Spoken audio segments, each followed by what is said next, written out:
केशव, केशव! आया मम्मी। आया आया, 10 मिनट से आ ही रहा है तू। बस 5 मिनट अभी। और देर हो जाएगी तो? नहीं मम्मी। नहीं।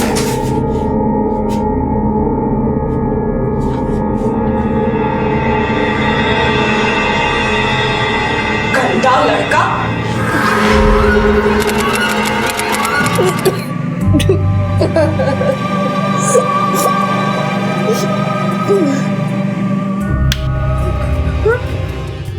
मम्मी मम्मी नहीं नहीं नहीं मम्मी नहीं। अंधेरा चाहे कितना भी घना क्यों ना हो, लेकिन रोशनी की एक किरण ही उसे खत्म करने के लिए काफी होती है। इसी तरह इंसान का बचपन भी एक अंधेरे की खाई की तरह होता है।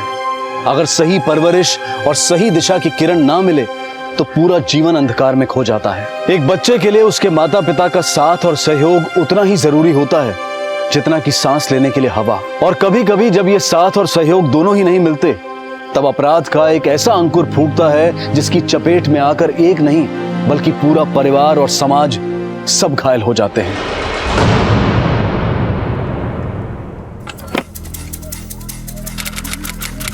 वहाँ पीछे भी चेक करो।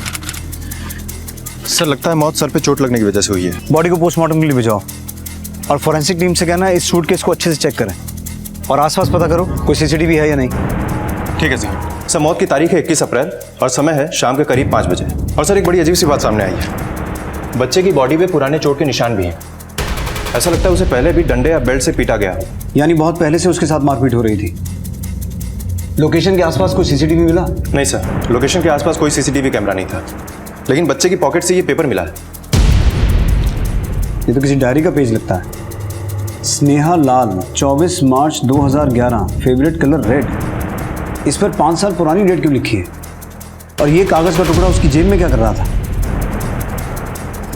दुबे सर हमारे पास स्नेहा लाल और डायरी के इस पेज के अलावा और कुछ भी नहीं है। एक काम करो, जिस लोकेशन पे ये डेड बॉडी मिली थी उसके आसपास पता करो। स्नेहा लाल नाम की कोई औरत या लड़की वहां रहती? ठीक है सर। 24 मार्च 2011।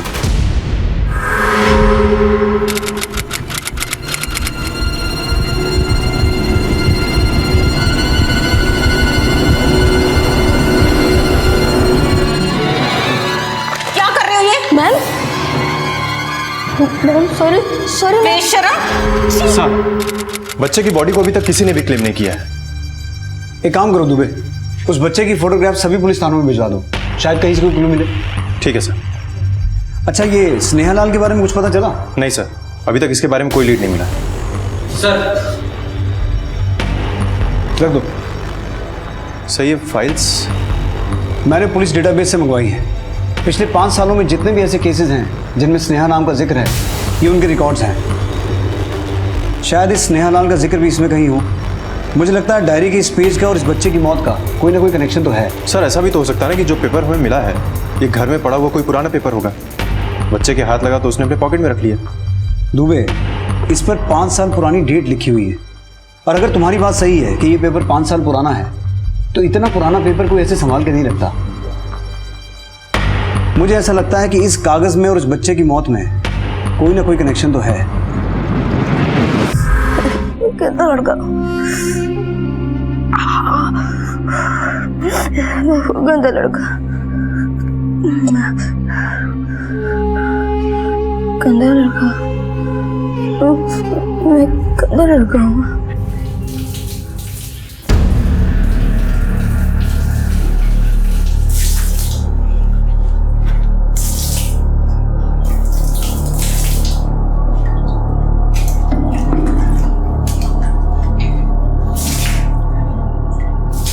गंदा लड़का हूँ। मम्मी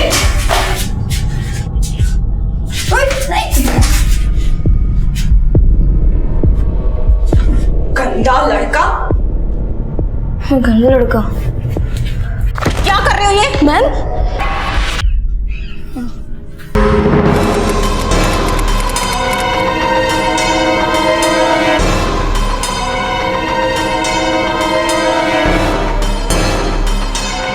सर ये देखिए, स्नेहालाल का जिक्र है इस केस में।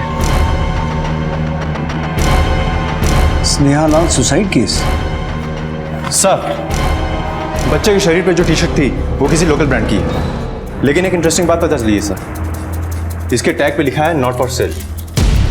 इसका मतलब कि ये टी शर्ट किसी प्रमोशन में फ्री में बांटी गई थी। जिस कंपनी की ये टी शर्ट है उनसे पता करो कि ये टी शर्ट कहाँ कहाँ बांटी गई थी। ठीक है सर। और दुबे, सर, ये देखो, 5 अप्रैल 2011 को स्नेहालाल नाम की लड़की ने सुसाइड किया था। मतलब इस कागज़ पे जो डेट लिखी है उसके 2 हफ्ते बाद। आई एम श्योर ये वही लड़की है। लेकिन सर 5 साल पहले के सुसाइड केस से एक 11 साल के बच्चे का क्या कनेक्शन हो सकता है? अब ये तो हमें इस केस से ही पता चलेगा। उस वक्त इसे इंस्पेक्टर मोहन श्रीवास्तव हैंडल कर रहे थे, वो अब रिटायर हो चुके हैं। एक काम करते हैं, मैं उनसे बात करता हूँ, तुम इस बच्चे की लीड को फॉलो करो। ठीक है सर।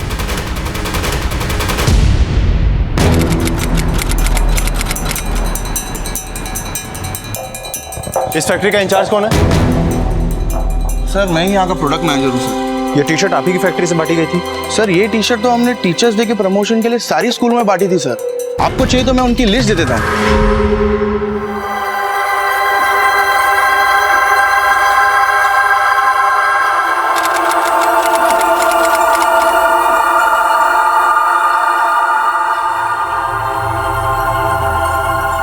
क्या रे केशव, चल दिया?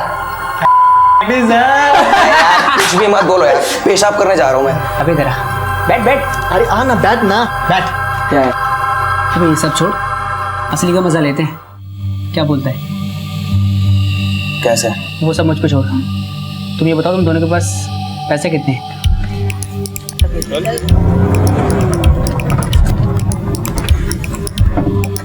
चलेगी?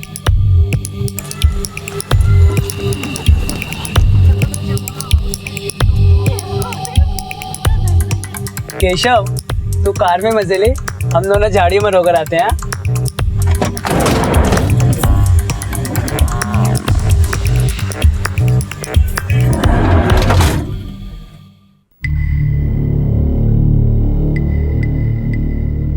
क्या हुआ? करंट लगा? पहली बार है तेरा? सुना, घर से पैसे चुरा के लाया क्या मस्ती करने के लिए? एक बात बताओ, तेरे अंदर ना मर्दानगी की कमी है। अबे चुप कर, हट। Police police police. ये केस मुझे अभी भी याद है।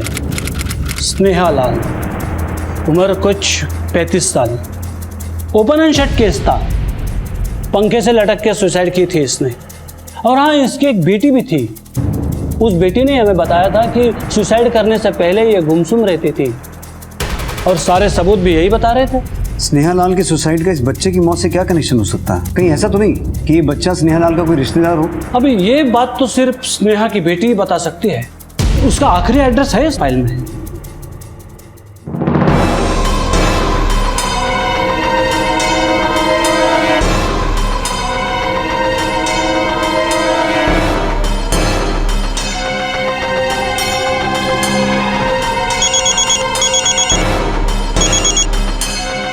हाँ बोलो दुबे। सर टी शर्ट जिन जिन स्कूलों में बांटी गई थी बच्चा उनमें से किसी से बिलोंग नहीं करता। समझ में नहीं आ रहा है कि उसको ये टी शर्ट मिली कहाँ से। हो सकता है ये बच्चा उन स्कूल्स का स्टूडेंट हो ही ना, कोई विजिटिंग स्टूडेंट हो। मतलब सर? कई बार स्टूडेंट एक्सचेंज प्रोग्राम में बच्चे एक स्कूल से दूसरे स्कूल में किसी इवेंट में पार्टिसिपेट करने के लिए जाते हैं। हो सकता है ये बच्चा दिल्ली के किसी दूसरे स्कूल का स्टूडेंट हो और वो इन स्कूल्स में जहाँ टी शर्ट बांटे गए थे किसी इवेंट में पार्टिसिपेट करने के लिए गया हो और वहाँ उसे ये टी शर्ट मिला हो। तुम एक काम करो दुबे, सभी स्कूल्स में पता करो। एक बार हमें उसके स्कूल का पता चल गया तो उसका एड्रेस भी मिल जाएगा। तब तक मैं स्नेहा की बेटी के बारे में पता लगाता हूँ। एक लड़की को देखा तो ऐसा लगा जैसे।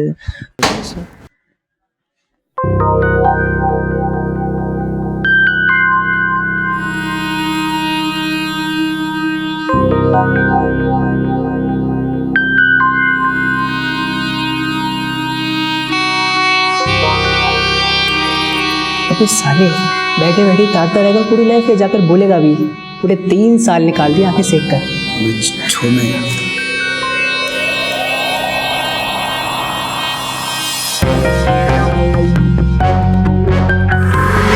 सर, स्नेहा की बेटी का एड्रेस चेक किया हमने, वो अब वहाँ नहीं रहती। पड़ोसी ने बताया कि शादी के बाद वो घर छोड़ के चली गई थी। तो उसका नया एड्रेस पता करो। Okay sir. हाँ दुबे। सर, लिस्ट में जितने भी स्कूलों के नाम थे, मैंने सबके एक्सचेंज स्टूडेंट्स की लिस्ट चेक कर ली और मैंने बच्चे की फोटो क्रॉस चेक भी कर लिया है स्कूलों के स्टूडेंट्स विजिटिंग रिकॉर्ड्स में। फिर? सर, बच्चा दिल्ली के किसी जेपी पब्लिक स्कूल से सेंट जोसेफ कॉन्वेंट स्कूल आया हुआ था क्रिकेट टूर्नामेंट के लिए। ये टी शर्ट भी उसे वहीं मिली थी। सर, बच्चे का नाम? सर, बच्चे का नाम मोहित है और मैं उसके घर का एड्रेस पता लगाने के लिए उसके स्कूल ही जा रहा हूँ। ठीक है। ये तो हमारे स्टूडेंट है। मुझे इसका एड्रेस और इसके पेरेंट्स का कॉन्टैक्ट नंबर चाहिए। ये मोहित की डिटेल्स हैं, उसके घर का एड्रेस और उसके फादर का कॉन्टैक्ट नंबर।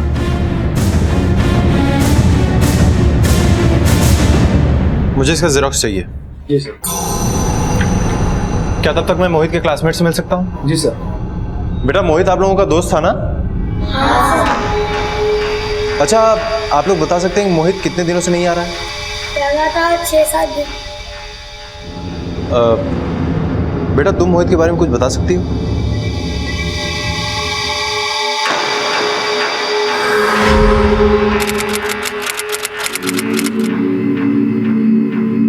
बॉस, कॉलेज का आखिरी दिन है, जाकर बोल दो फिर मौका नहीं मिलेगा। हैं? रितिका। हाँ? वो ना, मैं तुझे देखता हूँ, मतलब कि देखता नहीं, मैं तुम्हें पसंद करता हूँ। एक मिनट। तुम्हें लाल रंग पसंद है ना, और मुझे तुम पसंद हो। Are you crazy? तुमने सोचा भी कैसे कि हम दोनों एक हो सकते हैं? शक्ल देखी है तुमने अपनी? अरे तुझ जैसे को तो मैं अपने आसपास भी ना भटकने दूं।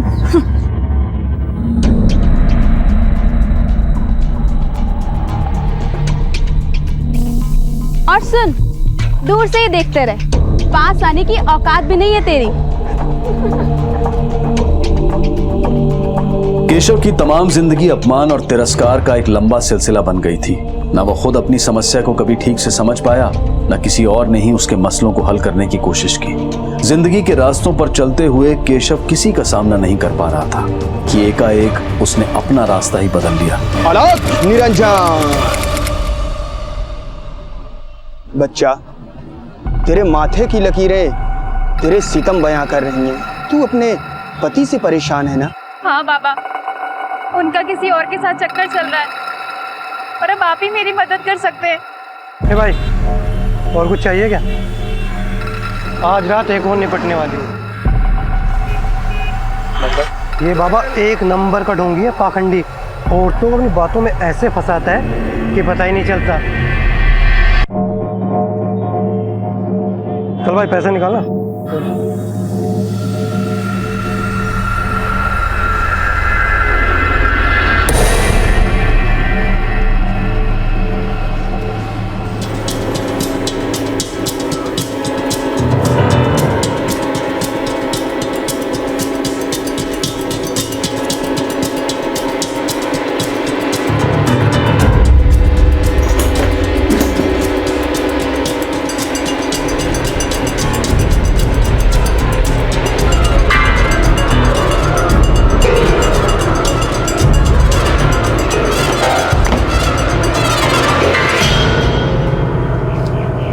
बाबा, आपको यकीन है इसके अलावा और कोई समाधान नहीं है? भरोसा रख बच्चा, तेरे इस कार्य से तेरे नवोग्रह शांत हो जाएंगे और फिर तू अपने पति के लिए ये सब कर रही है। सुहाग के लिए, पति के लिए किया गया कार्य अपराध नहीं होता।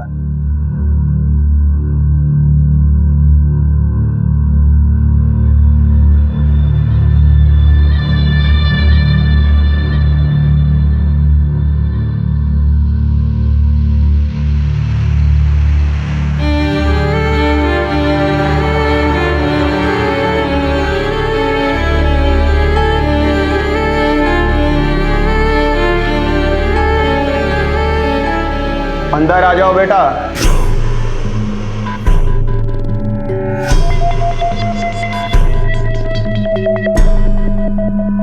डरने की कोई ज़रूरत नहीं है, अंदर आ जाओ। बाबा ने बहुत तपस्या की है, बाबा की नज़र चारों तरफ रहती है। बाबा, मुझे ना आपका भक्त बना लो। मेरी जिंदगी की मुश्किल है ये, औरतें और सेक्सी है। मुझे उन पे काबू पाना सिखा दीजिए बाबा, काबू पाना सिखा दीजिए बाबा। तथास्तु, आज से तुम हमारे भक्त हुए।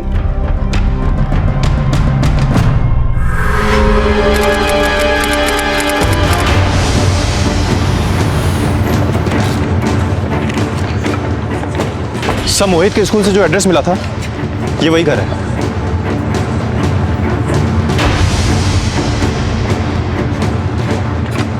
पर यहाँ तो ताला है।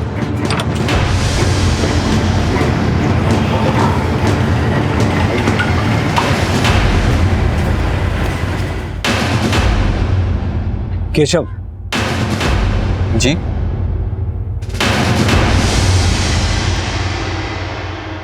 सॉरी, इन्हें हर थोड़ी देर में दवा देनी होती है। कैंसर ना फैले इसलिए डॉक्टर ने जुबान काट दी। इसलिए कभी कभी तकलीफ होती है तो दर्द की दवा देनी होती है। से आप कुछ कह रहे थे कि आपको मेरे बेटे की लाश मिली है कहीं सूटकेस में। अपने बेटे की मौत की खबर सुनकर कुछ खास अफसोस नहीं हुआ आपको? ये जरूरी तो नहीं कि हर इंसान के दर्द एक्सप्रेस करने का तरीका एक ही हो। मेरी माँ को देखिए, बोल नहीं सकती लेकिन अपनी आंखों से सारा दर्द बयां कर रही है। मोहित यही रहता था आपके साथ? मैंने कहा मोहित यही रहता था आपके साथ? नहीं, वो अपनी माँ के साथ रहता है।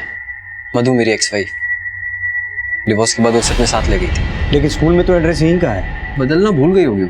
आप मिलते रहते थे मोहित से? ज्यादा नहीं, महीने में एक बार। आखिरी बार यही कोई 20 दिन पहले मिला था। मधु का एड्रेस? बड़ा अजीब आदमी है केशव। ऐसा लग रहा था उसे अपने बेटे से प्यार ही नहीं है। सर, कितने दिन हो गए इसके बच्चे को गायब हुए और इसको खबर तक नहीं। स्वरूप नगर का एड्रेस दिया उसने मधु का। हो सकता है मधु ने वहां में से कंप्लेंट लिखवाई हो। मैं उस एरिया थाने में पता करता हूँ सर।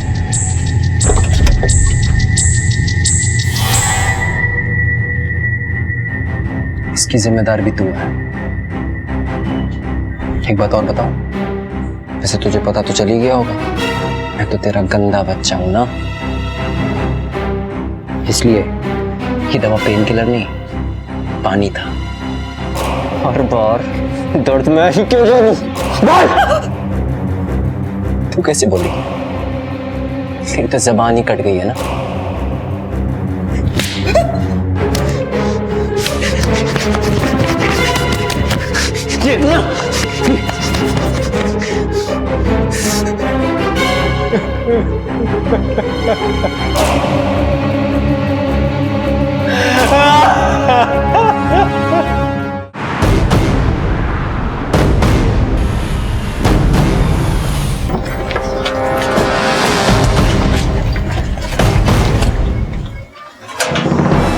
यहाँ भी ताला है। एक्सक्यूज मी, जी मधु यही रहती है ना? जी हाँ। कुछ आइडिया है कहाँ है वो? नहीं, ये लोग क्या करते हैं, कहाँ जाते हैं, हमें कुछ पता नहीं। इनसे दूरी बनाए रखते हैं हम। क्यों? क्या बताऊं साहब, दिन रात घर के अंदर से बच्चे के रोने की और मारपीट की आवाज आती रहती है। मधु का मिलना बहुत जरूरी है। उसकी पड़ोसन की बातों से वही सस्पेक्ट लग रही है। सर, मुझे भी ऐसा लगता है कि मधु का इस हत्या से कोई ना कोई। सर, आप मेरे घर आए थे, जैसे मुझे पता चला मैं यहाँ चली आई। सर क्या हुआ? आप? सर मैं मधु, मेरी बेटी का क्या हुआ सर? पानी गर्म कर दिया मैंने, मैं बाहर जा रहा हूं।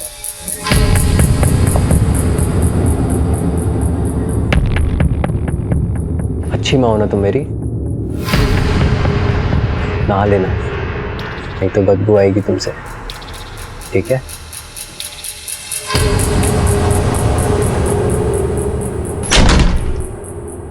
आपकी पड़ोसन ने हमें बताया कि आपके घर से मारपीट और मोहित के रोने की बहुत आवाजें आती हैं। क्या ये सच है? क्या आप मोहित को मारती थी? हाँ ये सच है, लेकिन मुझे ऐसा करना पड़ता था उसे डिसिप्लिन सिखाने के लिए। वो अपने बिगड़े हुए बाप की संगत में आ रहा था, गंदे कामों में पड़ गया था वो। किस तरह के गंदे काम?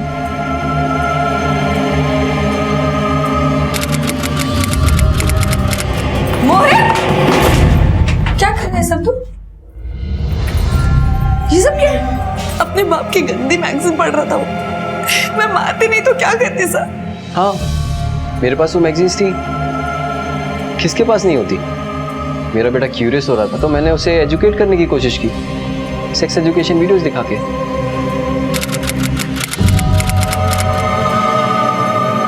ध्यान से देख, बहुत इंपॉर्टेंट चीज दिखा रहा हूँ तुझे। अब कोई सवाल हो तो बेझिझक पूछ, ठीक है?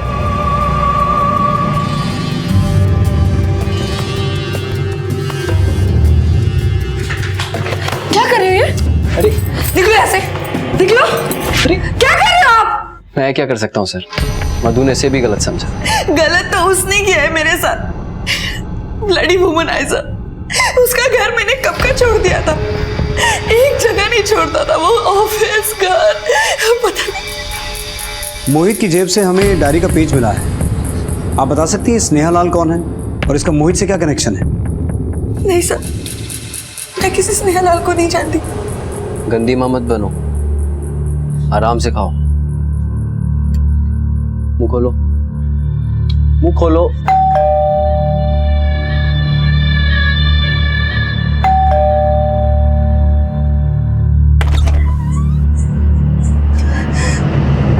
तुम यहाँ?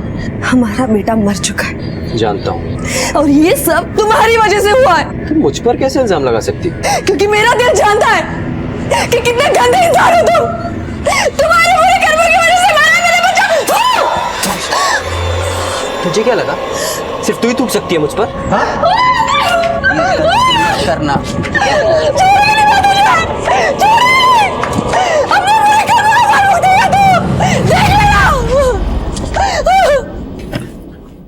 सर, मैंने केशव के बयान की जांच कर ली है। जिस वक्त मर्डर हुआ वो समय अपने ऑफिस में ही था और मैंने उसके कॉल रिकॉर्ड्स भी चेक कर लिए हैं। ऐसा कुछ हाथ नहीं लगा सर जिससे उस पर शक किया जा सके। सर, मुझे तो लगता है कि उसका इस मर्डर में कोई हाथ नहीं है। ऐसा भी तो हो सकता है कि मोहित की हत्या केशव से बदला लेने के लिए की गई हो। मतलब सर? मधु बता रही थी कि केशव के बहुत सारे अफेयर्स रहे हैं। एक जगह नहीं छोड़ता था वो, ऑफिस, घर। हो सकता है केशव की किसी माशूका ने केशव से बदला लेने के लिए मोहित को मारा हो। 132? मजाक कर रहे हो क्या? 132 औरतों के साथ संबंध था तुम्हारा? हाँ, ये ऐसे हिसाब रखता हूं मैं, हर एक औरत के नाम की एक तीली।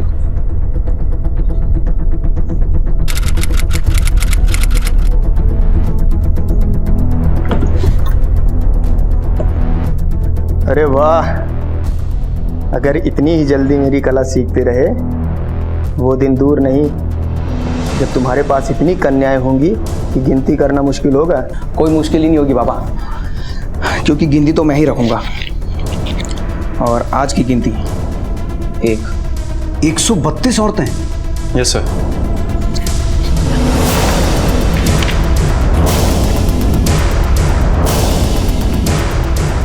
ये पेज तो इसी डायरी का लग रहा है। हो ना हो ये केशव हमसे जरूर कुछ छुपा रहा है। दुबे सर, एक काम करो, इस डायरी में जितनी भी औरतों के नाम हैं सबके मोबाइल नंबर्स और एड्रेस निकालो। पता लगाने की कोशिश करो कि मर्डर के वक्त मधु के घर के आसपास कौन था। मैंने तो उनको झूठ बोल दिया कि क्या हुआ? अरे उनकी चिंता मत करो, तुम अंदर चलो। पर ये है कौन? अरे बताता हूँ ना, लेफ्ट बेडरूम।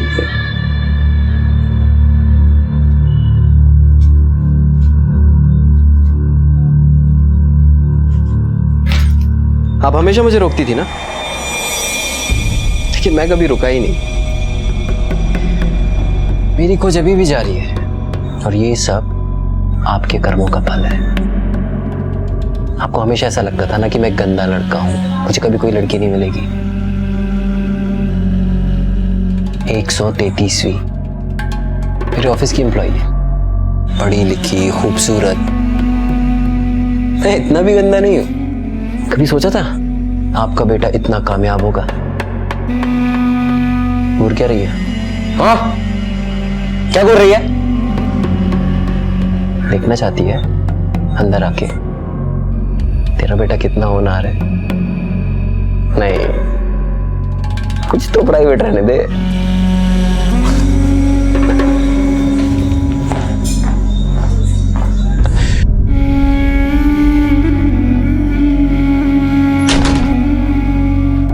केशव का यह विकृत रूप, यह हवस का खेल दरअसल उसकी मां के प्रति उसकी शिकायत थी। लेकिन मां न संकेत समझ पा रही थी और ना ही अपने बेटे का पुराना दर्द। उसे तो उसकी हर हरकत में सब कुछ गंदा ही नजर आ रहा था। ऐसे में यह विकृति कब अपराध का रुख कर गई, कुछ समझ ही नहीं पाया। एक बच्चे की हत्या हो चुकी थी और मोटिव अब तक साफ नहीं था। लेकिन अतीत से एक नाम अब भी सामने आ रहा था, एक नाम जिसने पुलिस की तहकीकात को एक नई ही दिशा दे दी। सर, डायरी में जितने भी औरतों का नाम था मैंने सबकी लोकेशन चेक कर ली है। मर्डर के वक्त कोई भी केशव और मधु के घर के आसपास नहीं था। लेकिन एक अनोखी बात पता चली है सर। कैसी बात? सर, स्नेहा लाल की बेटी अंजलि इसी शहर में रहती है, वो भी अपने पति के साथ। और सर, स्नेहा के मरने के बाद भी केशव से उसकी लगातार बात होती रहती है फोन पर।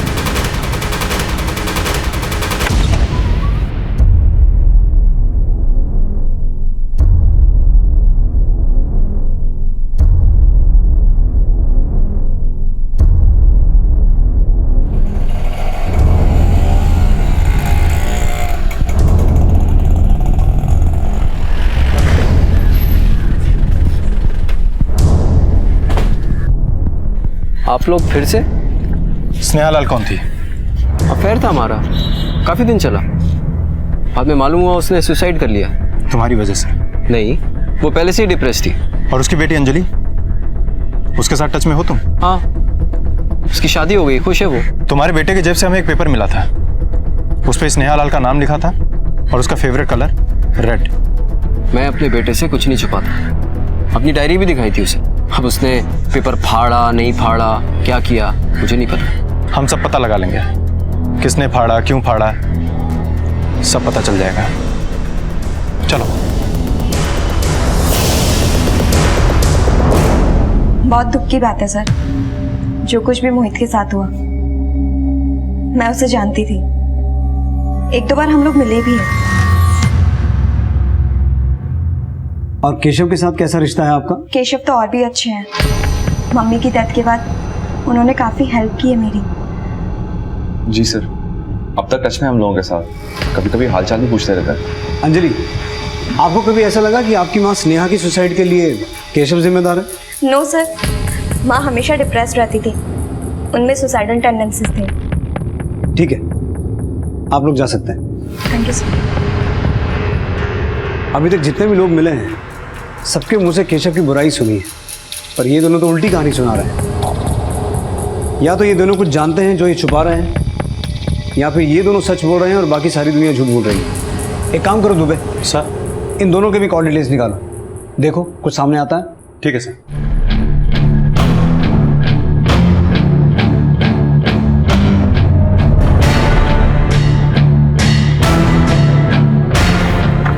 सर, मैंने अंजलि और उसके पति अश्मित के कॉल रिकॉर्ड चेक कर लिए हैं। मर्डर के समय दोनों घर पे ही थे। लेकिन सर, अंजलि के फोन से ज्यादातर कॉल्स केशव को गए हैं। रात दिन दोनों में खूब बातें होती हैं। कहीं ऐसा तो नहीं कि अंजलि को भी केशव ने अपने जाल में फंसा लिया हो?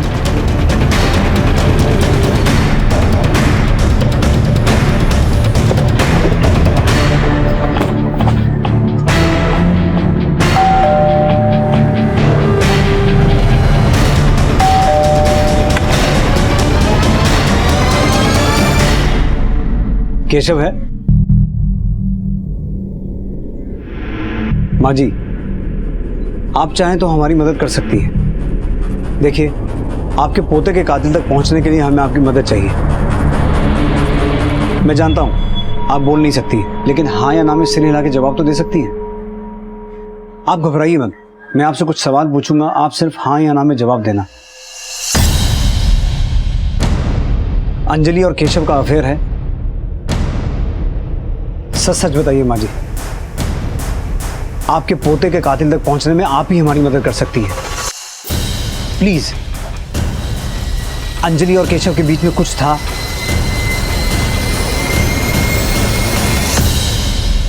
सर, ये केशव तो बड़ा अजीब आदमी है। स्नेहा के साथ साथ उसकी शादीशुदा बेटी के साथ भी अफेयर। सर, मुझे ऐसा लगता है कि अश्मित को इन दोनों के अफेयर के बारे में मालूम चल गया होगा और फिर केशव से बदला लेने के लिए उसने मोहित की जान ले ली। अब इसका जवाब तो वही देंगे, लेकर आओ। Sir, affair? नहीं सर, आप लोगों को कोई गलतफहमी हुई है। अंजलि का अफेयर नहीं हो सकता, बल्कि वो तो मुझसे बहुत प्यार करती है। पर हमें तो कुछ और पता चला है। सर आपको कुछ गलत पता चला है। मुझे अंजलि पर पूरा भरोसा है। आपने एक शक के बेसिस पे मुझ पे इल्जाम लगाने यहाँ बुलाया है? शक करना हमारा काम है अंजलि, और तुम्हारे अफेयर के बारे में हमें केशव की माँ ने खुद बताया है। तो फिर कीजिए शक। और कोई बात इसलिए सच नहीं हो जाती क्योंकि उसे एक बूढ़ी औरत ने कहा है। जिस दिन आपके पास मेरे अगेंस्ट में कोई पुख्ता सबूत हो, आ जाइएगा मुझे अरेस्ट करने।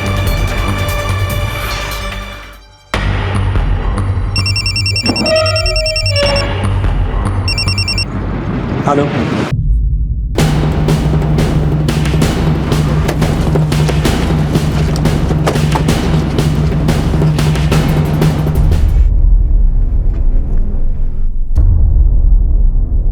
किसी ने बदले की भावना से मारा इसे। अगर रास्ते में कोई सीसीटीवी है तो उसकी फुटेज निकलवाओ फौरन, बॉडी को पोस्टमार्टम के लिए भिजवाओ और इसकी बीवी मधु को इन्फॉर्म करो। ठीक है सर। हो गई। केशव को कौन मार सकता है? सर केशव के संबंध में तो सस्पेक्ट्स की लिस्ट बहुत लंबी होगी। न जाने कितनी औरतें होंगी जो उसे मरा हुआ देखना चाहती होंगी। लेकिन सवाल ये उठता है दुबे कि केशव और मोहित का कातिल कोई एक है या दो अलग लोग? सर मधु को हर जगह ढूंढ लिया, वो कहीं नहीं मिली। नहीं मिली? नहीं। सर कहीं ऐसा तो नहीं कि मधु ने ही केशव को मारा, उसके बाद गायब हो गई? अगर ऐसा है तो जरूर किसी दोस्त या रिश्तेदार के घर छुप के बैठी होगी। तलाश जारी रखो, पता करो कहाँ जा सकती है। सर सीसीटीवी की फुटेज आ गई।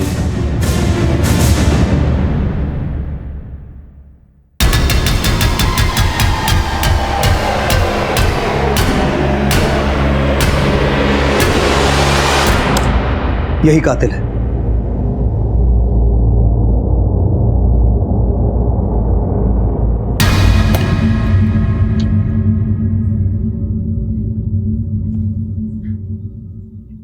नफरत करती थी मैं उससे, बेटा था तो क्या कलंक था वो। और बर्दाश्त नहीं होता था और जी नहीं सकती थी मैं इस कलंक के साथ। मैंने उसकी चाय में अपनी नींद की गोलियां मिला दी। सोचा था जब बेहोश हो जाएगा तो घर में ही खत्म कर दूंगी उसे, लेकिन दवा का असर होने में समय लगा और वो घर से निकल गया। फिर मैंने उसका पीछा किया।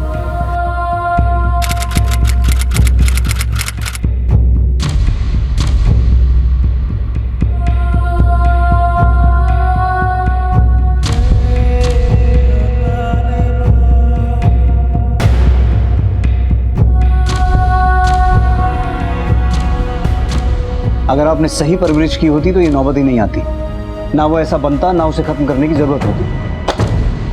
अब ये बताइए मोहित को क्यों मारा? सच सच बताइए, मोहित को क्यों मारा?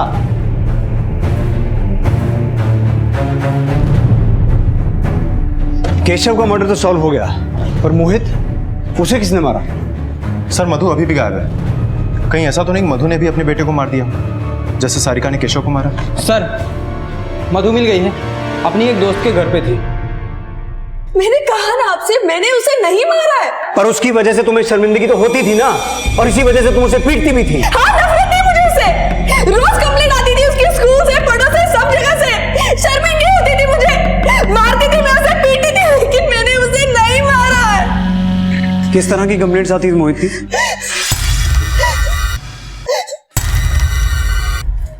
हाँ बेटा ला मुझे। कैसा रहा आज स्कूल में? अच्छा गया दिन। हाँ चलो बैठो वहां से। हाँ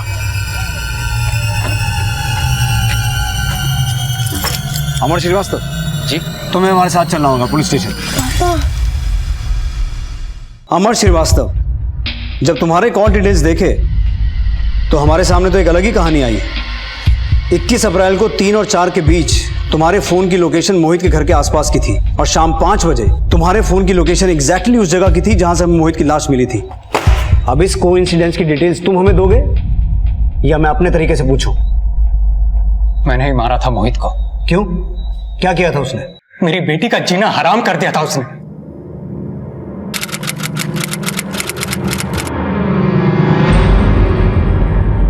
स्नेहा, तुम गर्ल्स टॉयलेट में क्या कर रहे हो? तुम्हें लाल रंग पसंद है ना? हाँ। मुझे पता था, क्योंकि मैं पापा की गर्लफ्रेंड स्नेहा लाल को भी लाल रंग पसंद था। ये देखो, इसलिए मैं हमेशा ये पर्ची अपने साथ रखता हूँ। स्नेहा स्नेहा स्नेहा, तुम तो मेरी गर्लफ्रेंड हुई ना? ये देखो, तुम तो मेरे लिए ऐसे कपड़े पहनोगी ना? स्कूल में उसने मेरी बेटी का जीना मुश्किल कर दिया था, क्लास में, वॉशरूम में, कहीं नहीं छोड़ता था उसे। वो बहुत ही हंसमुख और चुलबुली लड़की थी, लेकिन इस मोहित की घटिया हरकतों की वजह से वो डर डर के रहने लगी थी। हंसना तो जैसे वो भूल ही गई थी। फिर जब मैंने इस बात को नोटिस किया तो मैंने जोर देकर उससे पूछा, स्नेहा क्या हुआ बेटा? पापा। उसने मुझे मोहित का नाम बताया। फिर मैंने ये बात उसकी माँ से भी कही, शिकायत की उसकी माँ से, और फिर मैंने डिसाइड किया कि इसे मारना ही होगा। कैसे मारा मोहित को? मैंने बहाने से उसे अपनी बेटी से मिलने के लिए बुलाया। मैंने उसे रास्ते भर में बहुत समझाने की कोशिश की, शायद वो मान जाए, पर मुझे पता लग गया था कि वो मानने वाला नहीं है। क्या हासिल हुआ उसे मारकर? तुम कानून की मदद ले सकते थे, किसी एनजीओ की मदद ले सकते थे, लेकिन कानून को अपने हाथ में लेकर तुमने एक मां से उसका बेटा छीन लिया और अपनी खुद की बेटी से उसका बाप।